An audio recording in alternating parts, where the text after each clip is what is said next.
Hello ladies and gentlemen, and welcome to this week's YouTube video. I just want to thank you so much for all the support I've gotten over the last few weeks. You know, a lot of people have said they've implemented stuff that I've talked about, and that is just so humbling. Like, to be able to make that kind of impact in even one person's life for me is just incredible. So thank you so much. I hope I can continue to provide value for you guys as I speak my truth and as I go on my journey. I hope you join me as well. But for now, I just want to talk about this idea of the house of cards and our life being a house of cards. We're gonna jump right into it. Let's go.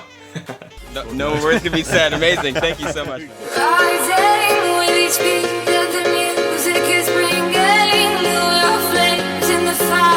My name is Alfred Mugo, and this is my life. House of cards. That's the life that we live. We live a life of house and cards. We try and build our lives in certain ways. We try and craft our journeys. We try and mold ourselves, change ourselves, adjust ourselves, improve ourselves. We degrade ourselves. We demotivate ourselves. All these different things we try and do to create the life that we want, but life is a house of cards, because when you remove one part of your life, when you disregard one aspect of your life, that house of cards falls apart. Life is brittle, my friends. Opportunities are brittle. Your relationships are brittle. And when you ignore one part of your life, it ultimately bleeds into others. When you have bad relationships at work or at school, that affects your mindset at home. That affects your mindset with your partner. That affects how you approach your goals. Right? So when we tell ourselves something, we don't do it for ourselves. Our brain, our body rejects that future truth to be true. When we tell ourselves we're going to do something, we don't. We cheat ourselves, and from that we destroy our willpower.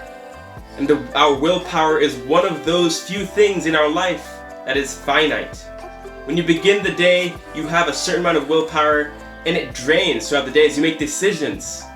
Have you ever heard of decision fatigue? Decision fatigue is such a real thing.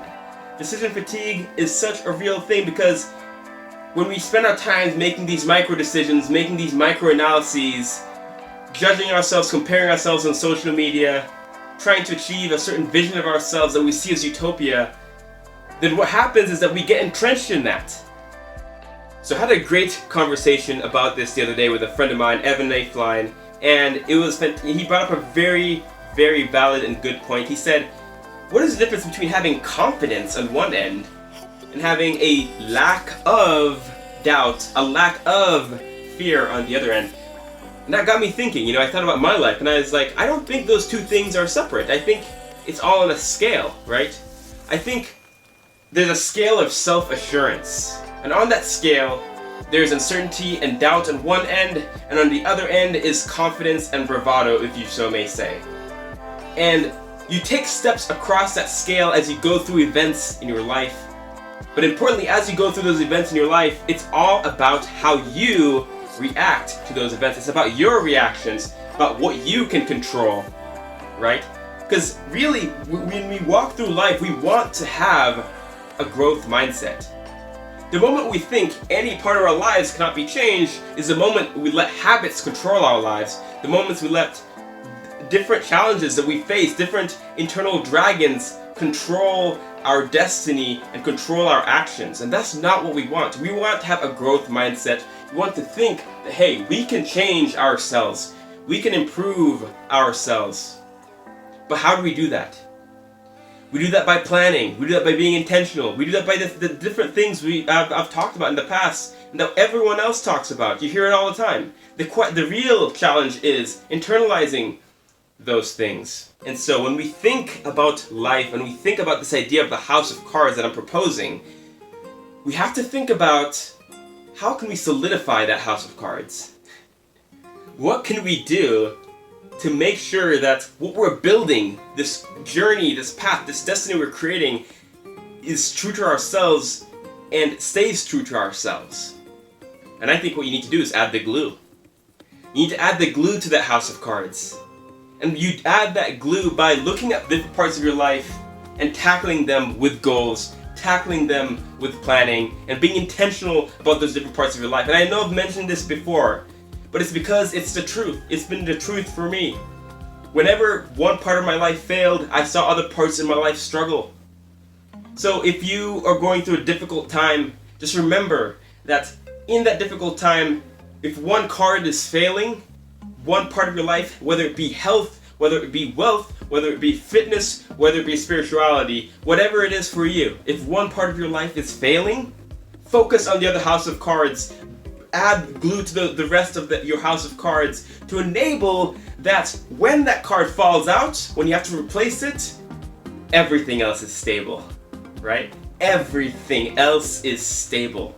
So when you go through heartbreak, for example, focus on the different things in your life that you can control.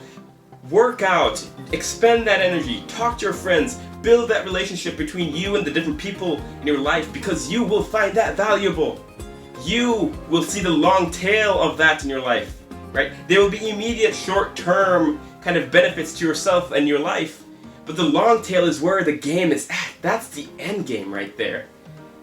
But to do that, you have to glue these different parts of your life. You have to be intentional about every aspect of your life, because everything bleeds in together. Life is a house of cards. And when too many cards fall out, the whole thing can come tumbling down. And that's not what we want. We want to be strong, we want to have a stable base, we want to be in tune with our needs, in tune with ourselves, and be present in those moments, be present in our future as well. Not only present in these moments, present in our future as well. So take that to heart. Life is a house of cards, and you need to glue that house of cards together.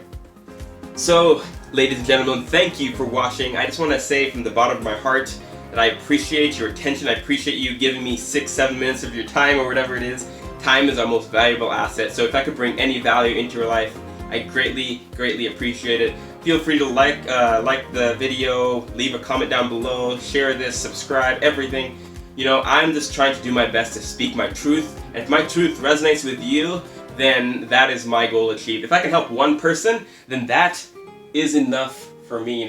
Thank you so much, guys. Have a stellar week. Remember that every day is a miracle, so treat it that way. Peace out.